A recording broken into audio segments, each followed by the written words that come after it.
Hello everyone, welcome to जनित IAS. राष्ट्रपति topic से रिलेटेड प्रीवियस ईयर किस तरीके के प्रश्न पूछे जा रहे हैं, आइए चर्चा करते हैं और इसे समझने का प्रयास करते हैं कि अपनी डायरेक्शन यानी स्टडी को कौन सी डायरेक्शन देनी है। जैसे पूछा गया है प्रश्न कि राष्ट्रपति के निर्वाचन में निम्नलिखित में से कौन जो निर्वाचक मंडल है उसमें शामिल नहीं होता, भाग नहीं लेता।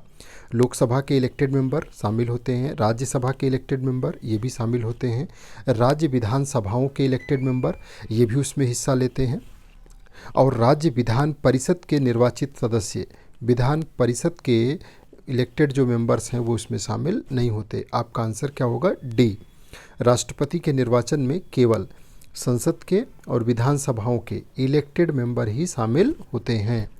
विधान परिषद जो है उसके सदस्य इसका हिस्सा नहीं होते। कहाँ इसकी चर्चा की गई है? आर्टिकल नंबर 54, जो कि मैं आपसे पहले चर्चा कर चुका हूँ। क्वेश्चन नंबर 2 है, भारत के राष्ट्रपति का चुनाव किस प्रणाली के द्वारा होता है? साधारण बहुमत, आनुपातिक प्रतिनिधित्व प्रणाली और एकल संक्रमणीय मत, प्रत्यक्ष निर्वाचन या सूची प्रणाली? तो क्या है? आनुपातिक प्रतिनिधित्व प्रणाली और एकल संक्रमणीय मत के द्वारा, यानी कि राष्ट्रपति का चुनाव अप्रत्यक्ष होता है और इसमें proportional representation by single transferable vote वाली नीति अपनाई जाती है। मतदान जो है वो गुप्त मतपत्रों के माध्यम से संपन्न होता है। भारत के राष्ट्रपति अपना त्यागपत्र किसको संबोधित करके देते हैं? प्रधानमंत्री, लोकसभा अध्यक्ष, उपराष्ट्रपति या भारत के मुख्य न्यायाधीश? आंसर क्या होगा? उपराष्ट्रपति।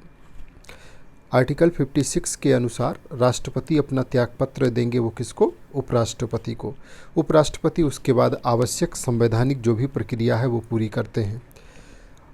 यदि राष्ट्रपति और उपराष्ट्रपति दोनों के पद रिक्त हो जाएं तो राष्ट्रपति के कार्य को कौन करेगा? प्रधानमंत्री, चीफ जस्टिस ऑफ इंडिया या फिर लोकसभा अध्यक्ष या कैबिनेट सचिव? आंसर क्या होगा?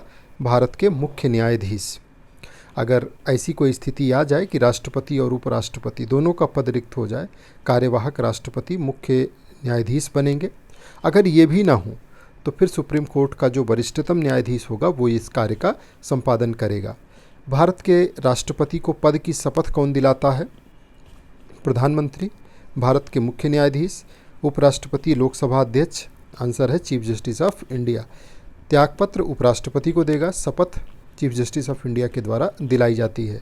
चर्चा शपथ की राष्ट्रपति के आर्टिकल 60 में है।